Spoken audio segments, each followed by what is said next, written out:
Nous allons parler aujourd'hui dans cette nouvelle vidéo des déterminants. Les déterminants sont des mots qui accompagnent un nom. Ils servent à introduire ce nom dans la phrase et nous donnent des renseignements sur lui. Il indique son genre, masculin ou féminin, et son nombre, singulier ou pluriel. Voici un exemple.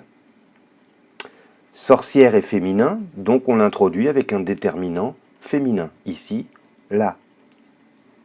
Crapaud est au pluriel, on l'introduit donc avec un déterminant pluriel, ici, les.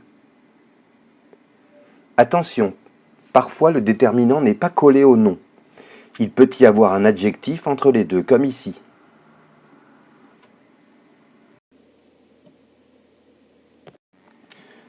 Nous allons découvrir maintenant les principaux déterminants. Il y en a 7 que tu connais déjà très bien. Les articles définis qui sont le, la, l'apostrophe, les. Et les articles indéfinis qui sont un, une et des.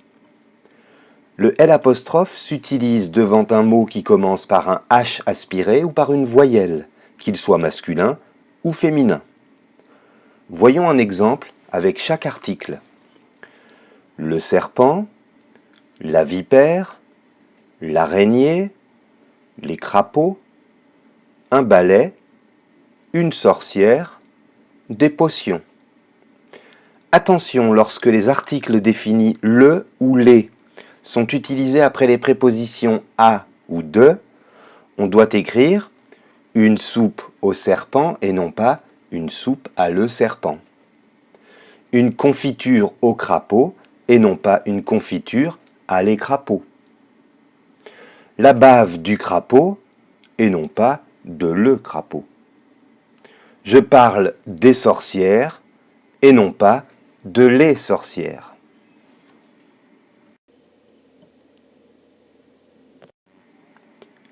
Certains noms sont indénombrables, c'est-à-dire qu'ils désignent des choses que l'on ne peut pas compter. Par exemple, les mots eau, pain, neige, pâte. Avec ces noms, on utilise des articles partitifs pour désigner une partie. Ces articles sont du, de la, de L' ou des. On dira donc de l'eau, du pain, de la neige, des pâtes. On les utilise également pour jouer un instrument de musique ou faire un sport.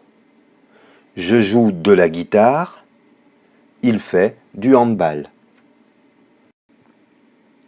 Ensuite, il y a les déterminants possessifs, qui désignent à qui appartient le nom. Mon, ton, son au masculin singulier, ma, ta, sa au féminin singulier, notre, votre, leur au masculin ou au féminin, toujours au singulier. Au pluriel, nous aurons mes, tes, ses, nos, vos et leurs. Voyons un exemple pour bien comprendre. La sorcière met sa cape, son chapeau et ses bottes. Grâce aux déterminants possessifs sa, son et ses, on sait que la cape, le chapeau et les bottes appartiennent à la sorcière. Certains déterminants servent à désigner ce que l'on montre. Ce sont les déterminants démonstratifs. Nous avons au singulier ce, cette pour le masculin et cette pour le féminin. Au pluriel, c'est. Ce chat appartient à cette sorcière. Cet enfant a peur de la sorcière. Il nous reste à voir les déterminants interrogatifs employés dans une phrase interrogative et exclamatifs employés dans une phrase exclamative. Ce sont les mêmes. Il y a au singulier et au masculin quel, Q-U-E-L, Au féminin, quel, Q-U-E, 2-L-E. Au pluriel et au masculin, quel, Q-U-E-L-S.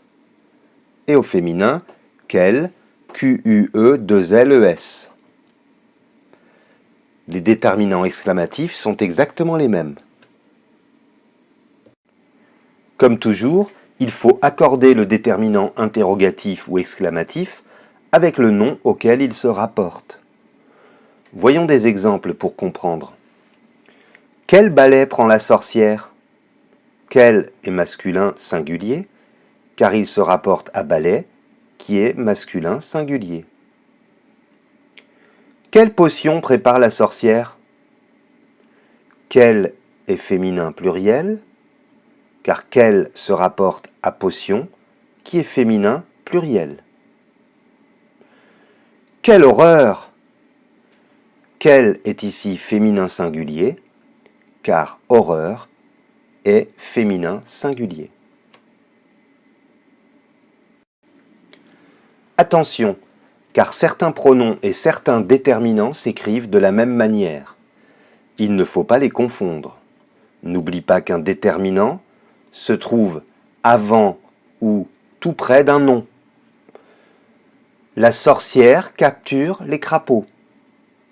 Dans cette première phrase, les est placé devant crapaud, qui est un nom. Donc les est bien un déterminant. La sorcière les capture. En revanche, dans cette seconde phrase, les est placé devant un verbe. Le mot les n'introduit pas de nom, mais il remplace un groupe nominal. Ici, il remplace les crapauds. C'est donc un pronom.